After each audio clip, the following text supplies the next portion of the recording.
Hello, calculus students. Yay, math. All right.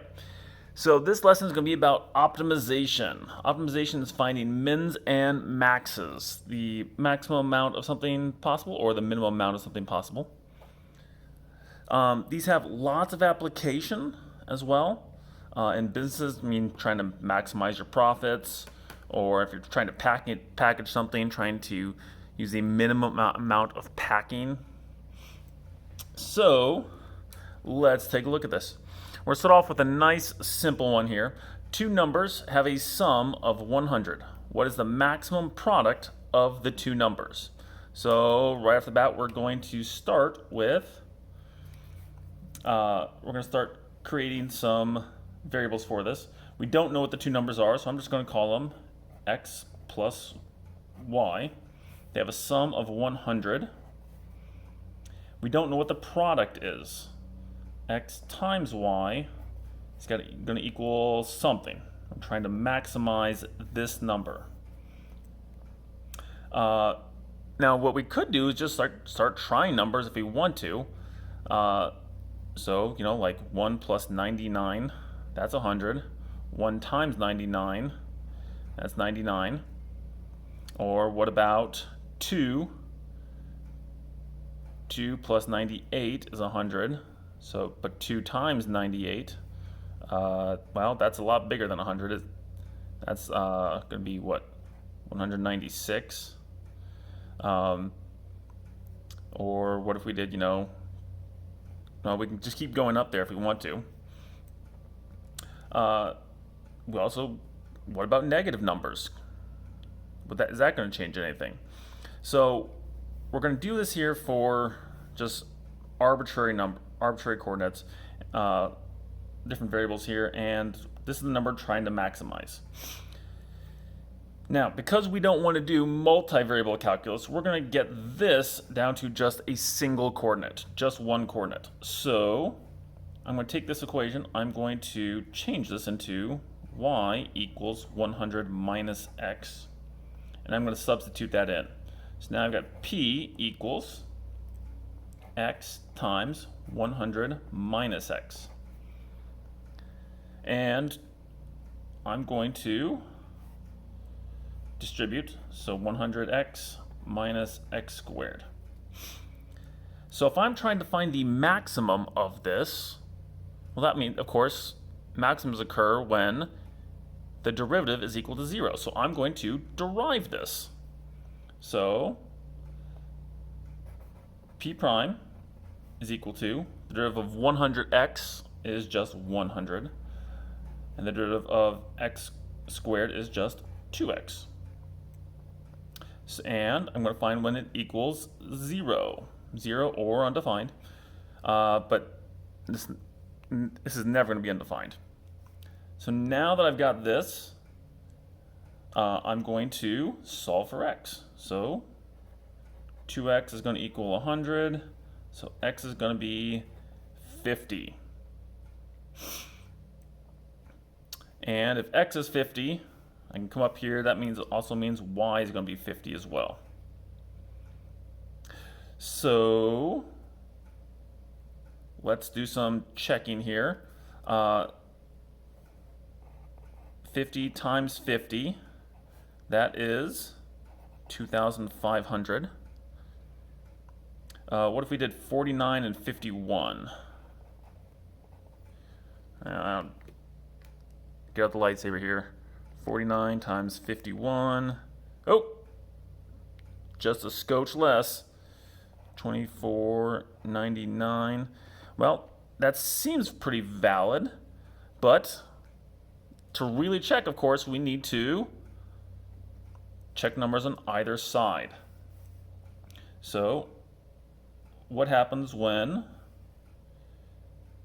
we plug in 49 for x? We think it's 50. What happens when we plug in 49 into this? So 100, so p prime is equal to 100 minus 2 times 49. So that's going to give me positive 2. So p prime is 2, which is greater than 0. And then what if we try 51? P prime 100 minus 2 times 51. Now that's going to give me negative 2, which is less than 0, which means f prime changed from positive to negative. I'm sorry, not f prime.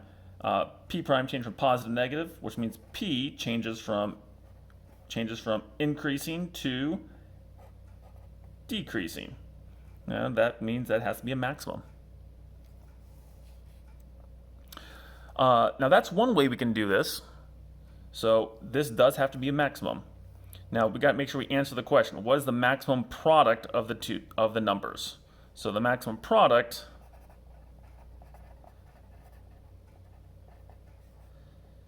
is 50 times 50, which is 2,500. That's one way we can do this. There's another way we can do this though too. There's another way we can check. This was the first derivative test.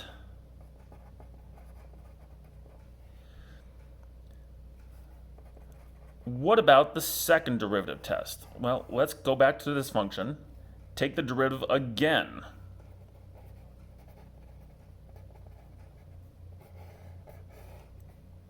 If I take the derivative of this, of p prime, I'm going to get p double prime is just going to be, well, the derivative of 100 is 0, minus 2, and it's negative 2. So as a reminder, that tells us that p is always going to be concave down. This means p is concave down. If it's concave down, that means that point right there where p prime equals 0,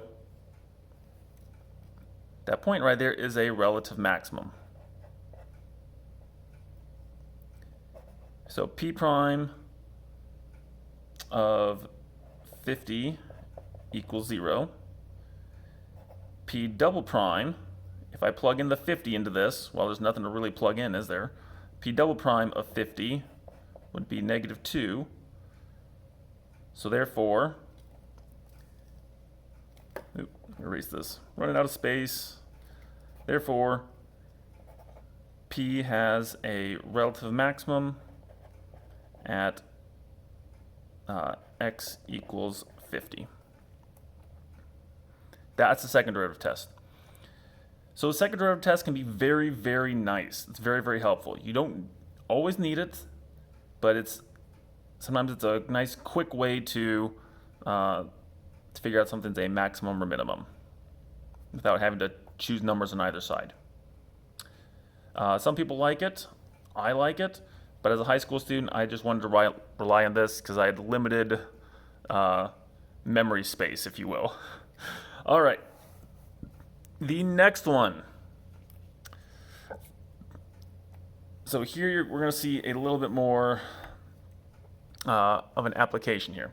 Find the maximum volume of box with a square base, and it has a surface area of 108 square inches. Okay. As Mr. Hankey would say, first thing we're going to do is create a drawing. So let's make a box. Whoop, whoop, whoop, whoop. Excellent. It's got a square base. I'm going to call this the base right here. I'm going to call that x and x. We don't know the height, though. Don't know the height. And it has to have it's got a surface area of 108 square inches. All right. So if I'm going to do surface area is going to be, I got to take the area of all the sides. So this side right here is x times h. I've got 4 of those around the edge, so 4 times x times h. Then I've got top and bottom, and the area of the top and bottom is x squared. I've got 2 of those. So that's how I'm getting my surface area. And I know that is 108. but we're trying to find the maximum volume. So the volume, well, length times width times height, length times width times height. So the volume is x squared times h. So I'm trying to find the maximum volume. So what does that mean? Well, that means I don't want to deal with h, so let's take this right here, solve for h, and get this one out of here. So let's come over here. 4xh plus 2x squared is equal to 108.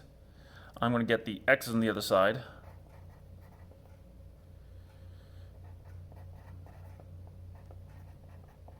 And I'm going to divide everything by 4x.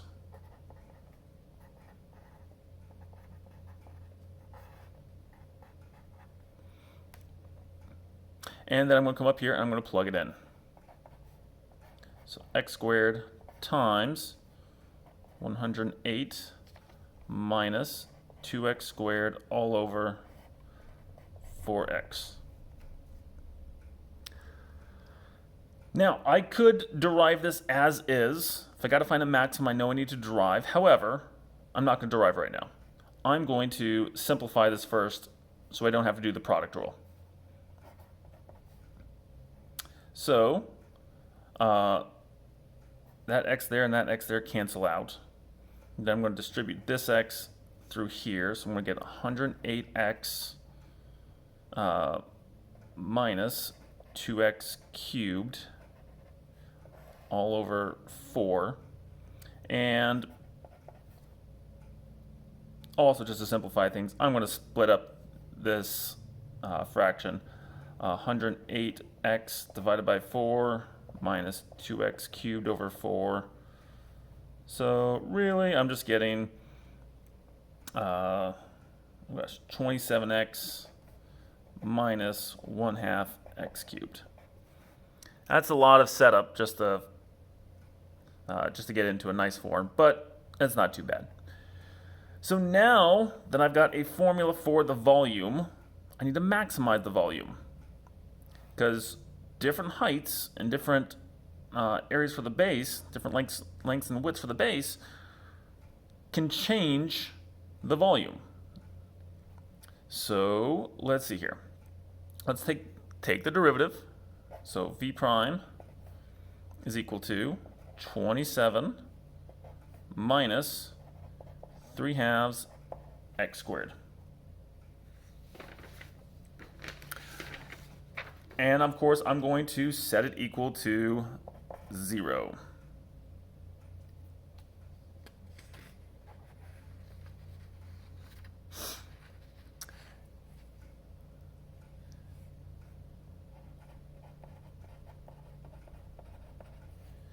All right, so that's going to give me 3x squared is equal to 54.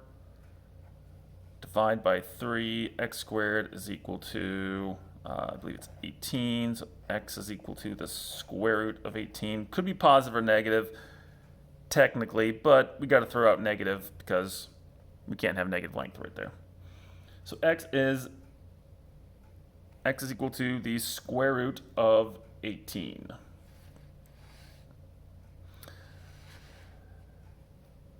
Now, again, we can do the first derivative test. Yeah, time for another sheet of paper.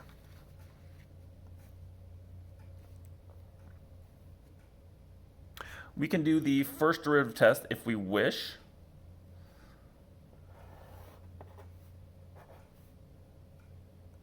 So, come up here, square root of 18.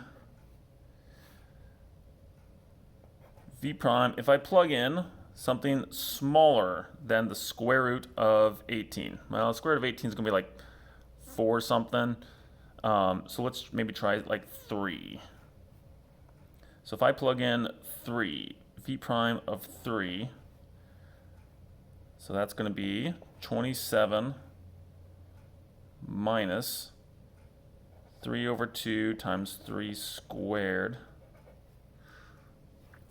You can't see that.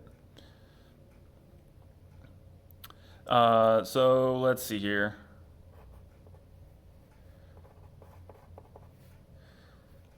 So we got, that's going to be 9, 27 over 2. So 27 minus 27 over 2 is just 27 over 2. And that, of course, is positive, so that's bigger than 0. That means, and if the derivative is positive, that means the original function would be increasing. So v is increasing. So the volume would be increasing. Then afterwards, what happens? Well, let's try something bigger than the square root of 18. I'm going to go with 5. So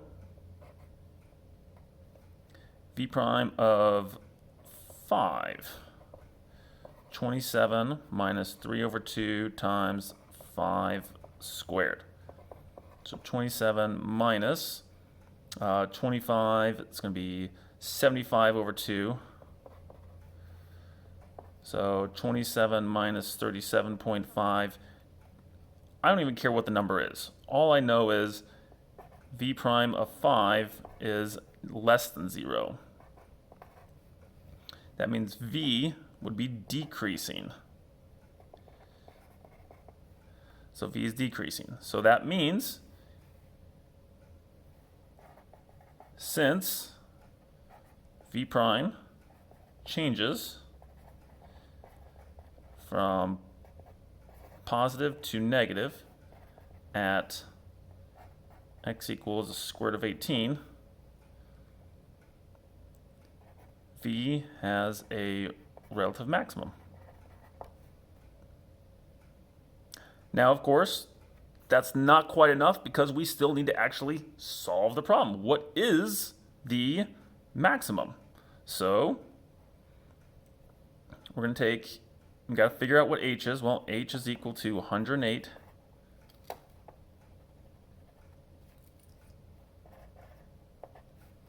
minus 2 times the square root of 18 squared all over 4 times the square root of 18.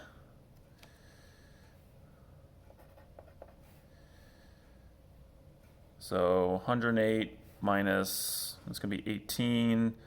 So 108 minus 36 over 4 times the square root of 18. So let's see here, 72 over 4 square root of 18. So 72 over, oh, hang on.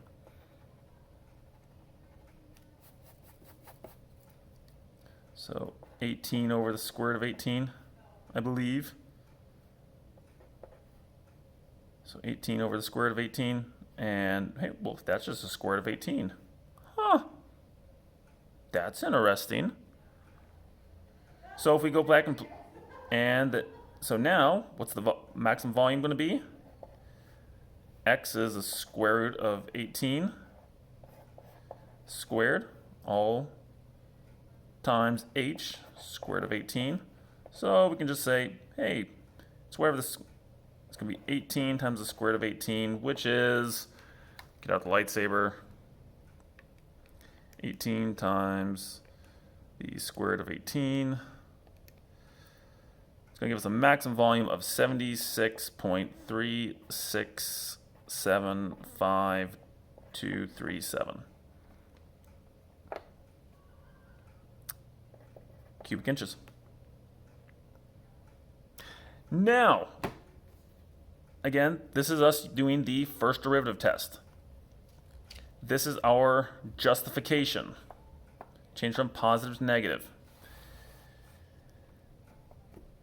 What if I want to use the second derivative test?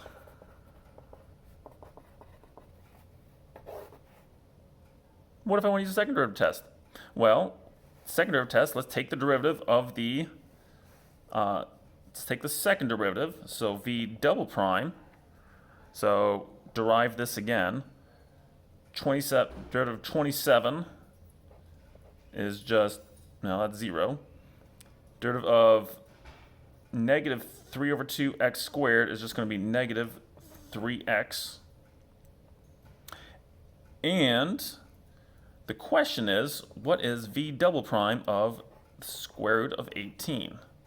We know v prime of the square root of 18 is equal to 0. We got to plug that in here. So negative 3 times the square root of 18. Well, that answer is going to be quite obviously negative. It is less than 0. So since v double prime, square root of 18, is less than 0, that means v is concave down.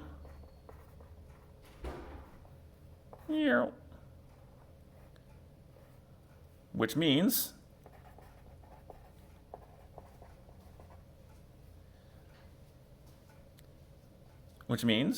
v has a relative maximum at x equals the square root of 18. That is the second derivative test. Now, someone's going to say, Mr. Kuhn, for this one, don't we actually need to check the endpoints? And actually, there's some truth to that. Yes, we do need to check the endpoints because this is a closed interval. We can't go all the way negative infinity and positive infinity. But come on, let's be honest here. Let's go ahead. Obviously, x cannot be 0, so what if we plug in 0? If I plug 0 into the volume of 0 squared times h, we don't care, that's 0. And what would be the maximum x value? Well, okay, fine.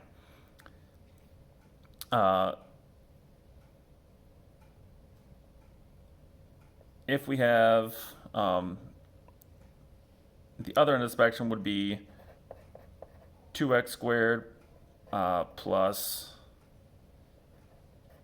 4xh is equal to 108. He said, hey, what if the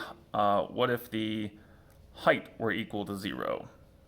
Okay, well, fine. If the height is equal to 0, obviously you're not going to have any volume, but let's go ahead and be official about it. So 2x squared. So 2x squared plus 4 times x times 0 is 108. So 2x squared is equal to, oh gosh, 54. So the square root of 54, but still, it's not going to matter. If we plug that back in here, volume of square root of 54 times, if it's got no height, yeah, it's got 0 volume. But this is still a good point of, if it's a closed interval, you should check the endpoints. And that actually does come up on one of the problems for the homework. So there you go. The general process behind this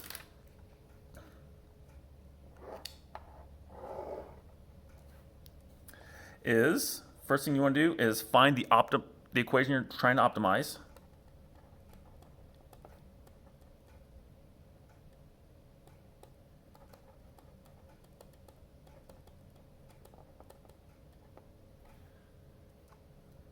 Second step, get it down to one variable by using a secondary equation if necessary.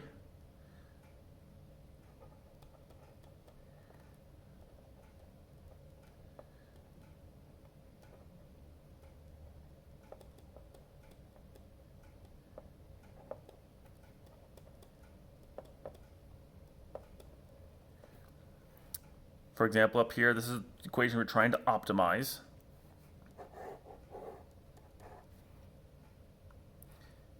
Here, we use the second equation. Step 2, use the second equation to eliminate one of the variables.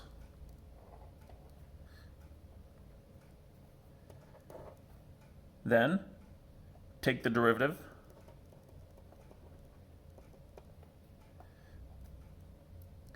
to find critical points.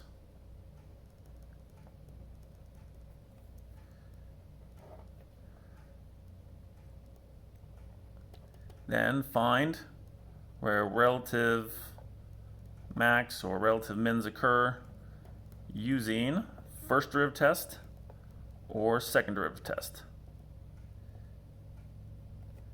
And step 5, if necessary, check the endpoints.